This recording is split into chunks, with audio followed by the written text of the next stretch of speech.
I think that it's the same. All right. Like everyone kind of, you have to care for everyone. So by Giselle, what is JFK's perspective here?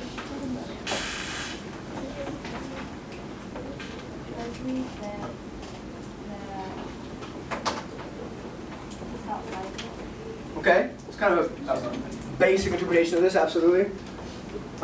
Jesus, build on that. Well, I put since like we were talking about the Cuban Missile Crisis, he's saying that if they both live in the world, they should try their best not to destroy it with nuclear. Good, I dig that. Build on that. Yeah, I think like in a way, like by what happened, Turkey killed, like saying that yeah, we like kind of down, but also to like protect our families and like our lives. Yeah, that it's okay to negotiate, to not be a tough guy all the time, because if that's the way we're going to approach this Cold War as we go forward, then we're all going to die. So it's clear to see in this quote that JFK is acknowledging the fact that maybe being a tough guy all the time is not always going to be a good response to deal with communist problems. Okay? Shortly after, November 22nd, 1963, JFK is assassinated. JFK is assassinated and LBJ becomes president.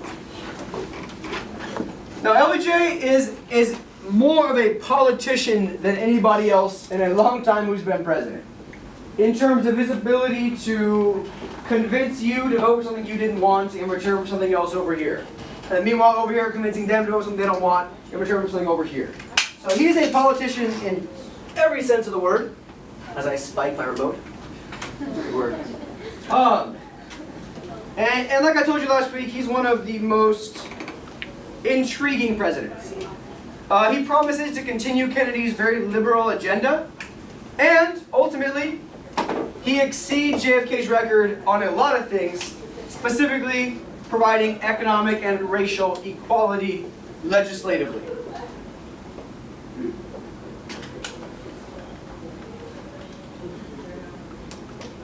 LBJ helps push through the greatest array of liberal legislation. The biggest compilation of liberal legislation in U.S. history, far surpassing FDR's New Deal.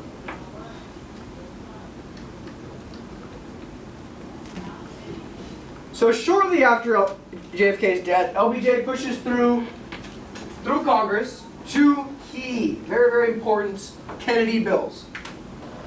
The first is a big income tax. The second is the Civil Rights Act of 1964.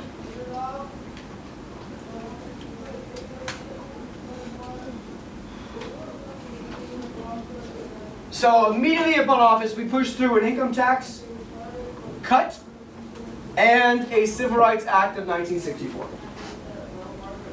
As you guys know from our discussion on the Civil Rights Movement last week, it declares segregation in public facilities illegal, and it protected, to a small extent, black voting rights. Now understand that this is the most important law on race in America since the 13th, 14th, 15th Amendments. It's the most important law since that time, and this is approximately 90 years since, 100 years since. Okay? So LBJ is president for a short time, and then it's time for election, because he took over for Kennedy about 2.5 years into Kennedy's presidency. So in '64, LBJ runs against Barry Goldwater. Important name to know for today's conversation. Barry Goldwater is a strong, staunch conservative. He rejects LBJ's liberal welfare programs. He rejects the liberalism of the Democratic Party in the 1960s. And he wants a stronger foreign policy stance. Also running is segregationist George Wallace. You saw George Wallace in the video on Thursday. He said segregation today, segregation tomorrow, segregation forever. LBJ wins in a landslide. LBJ wins by a lot, and maybe more importantly, the Democrats take back control of Congress. And as you guys know, when the President and the Congress are from the exact same party, much more legislative action can get done. In your heart, you know he's right, is a Goldwater campaign button, the LBJ response. In your guts, you know he's nuts. You know, just a little old school campaign button. And there's our election map. Jesus. Which, as we can see, is quite telling. So my discussion question for you there is, what does this say about public opinion in 1964? Take 30 seconds, chat. What does this election map say about public opinion specifically in 1964? Go.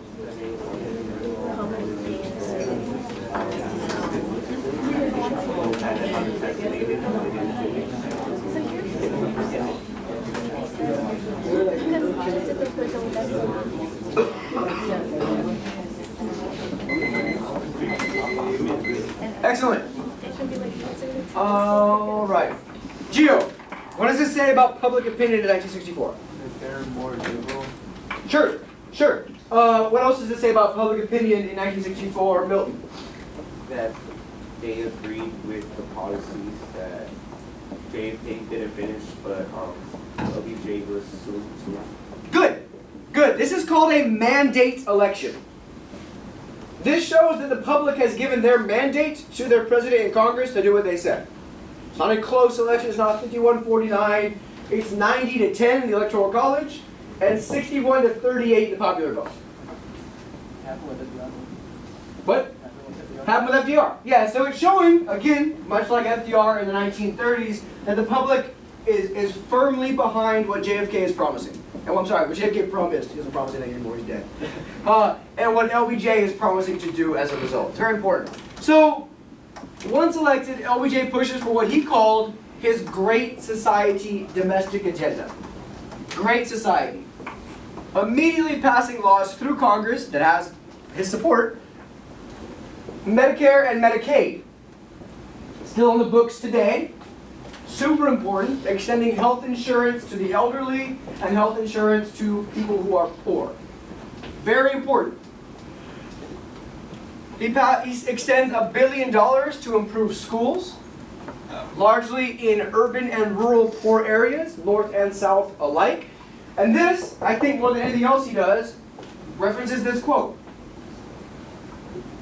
And upon realizing that the Civil Rights Act of '64 is not enough to ensure equity, helps push the Voting Rights Act of '65, banning literacy tests, and providing for federal registrars for polls, no longer allowing the states to decide who can register.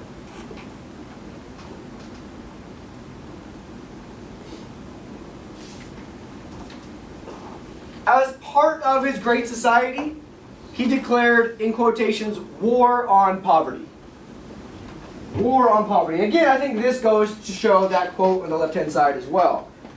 He created the Office of Economic Opportunity, created the Job Corps for high school dropouts, created the Head Start program for preschoolers,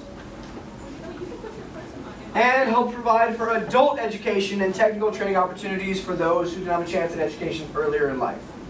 So what I love with these three things is he's addressing three problems in the world. These people have already dropped out of high school. So is it safe to say that it's probably too late for them to go get a college degree at the age of 30 if they're high school? Probably. But instead, help create a program to help them access good government jobs. So no, maybe education's not the way for you, but here's another option. Here, he's addressing the fact that oftentimes young kids of parents who aren't educated come into school way behind. So, here's a program to give them a head start on school. It's a good title, it's called Head Start. Yeah. And here, for adults that have no access to education earlier in life, let's give them access later and see if they can join the skilled workforce, so to speak, in the world. By 1970, America has 10 million fewer people in poverty. So according to the data, it is a moderate success. Poverty is obviously not gone, but he has addressed this aspect of the other America Carlos mentioned. And with these programs, helped pull 10 million people out of poverty. Now, my question for you is how much of that is his fault and his doing, and how much of that is the doing of simply a stronger economy? I can't answer that question, I'm not an economist. But understand that while he's doing these things, the economy is also very strong. So it's a chicken and egg situation. Like, are there less people in poverty because of these programs, or because of a stronger economy, or because of both? However, the Head Start program is still around today. Fantastic program. And does good work around preparing kids for school that might be underprepared otherwise. 64, we have 35 million poor people. By 1970, it is 25 million. It's a good chunk. It's a good percentage. His approach on the presidency is very aggressive. This is called the LBJ treatment. Take a look at the pictures. 1, 2, 3, and then 4. And tell me how you'd like to negotiate with this guy.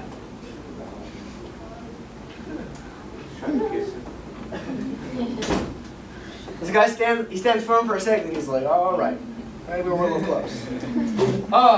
LBJ hosted congressional leaders at the White House on a regular basis. Built relationships with these people. Did his best to scratch their back if they scratched his, but if they did not scratch his back, he treated them terribly. He's renowned for when having the press or congressional leaders at the White House, if he had to go to the bathroom, he would just go into his bathroom, leave the door open, invite them in, and negotiate that way. Oh yeah. He is a very abrupt, right to the point, no filter man. Incredibly profane, incredibly aggressive, but he got things done in terms of his domestic agenda. Passing bills that increase funding for education. It's the first time in American history that we have a federal aid package for education. Laws that are still in the books today. Creates Medicare, Medicaid, created HUD. The Department of Housing and Urban Development, still a cabinet position today. He has the first black cabinet secretary in U.S. history, Robert Weaver. So he creates a new department to address housing and development in urban areas, which is important. What is this combating that we talked about in the 50s? What? What aspect of the world that we talked about in the 1950s is this combating? Sure, there was a name for it.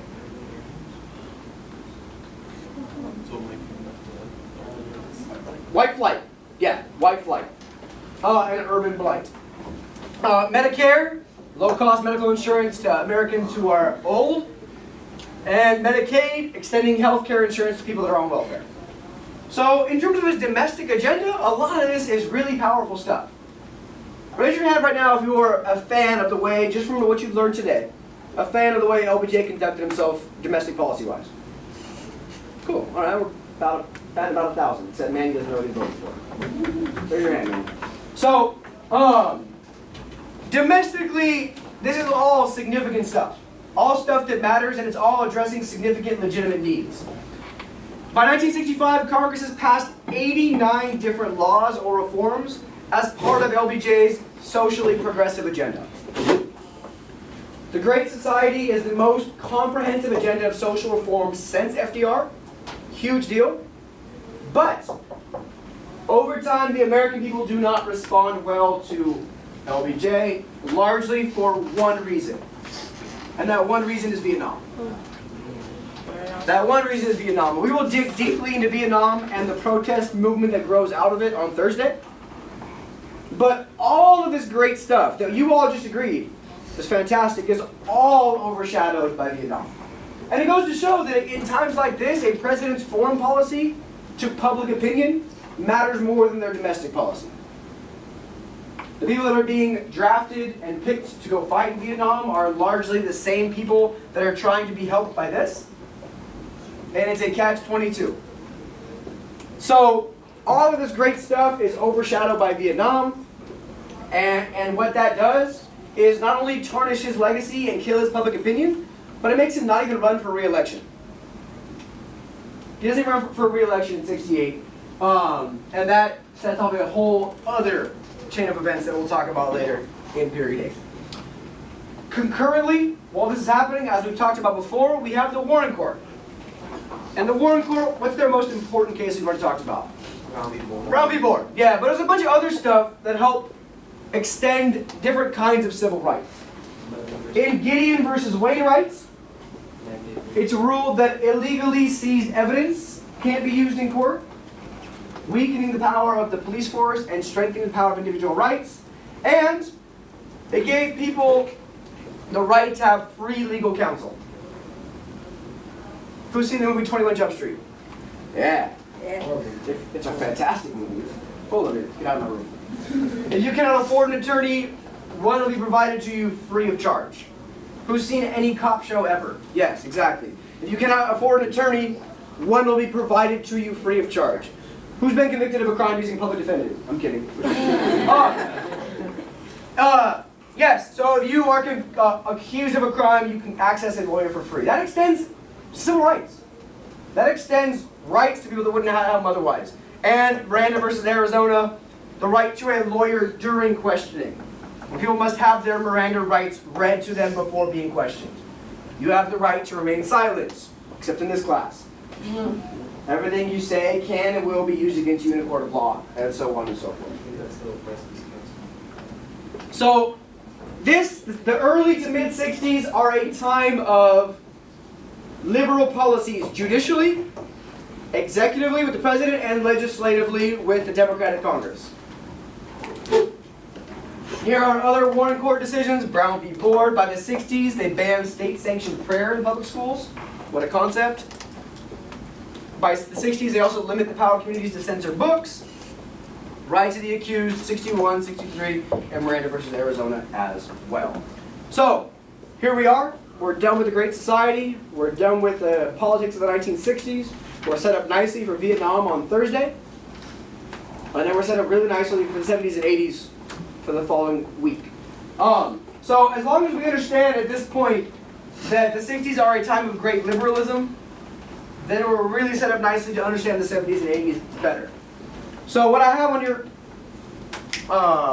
notes are two political cartoons. Obviously one should look familiar because you saw it during the Great Depression, and the other is new. So what you're going to do is you're going to answer that question as we transition to the next activity. Take 3 minutes.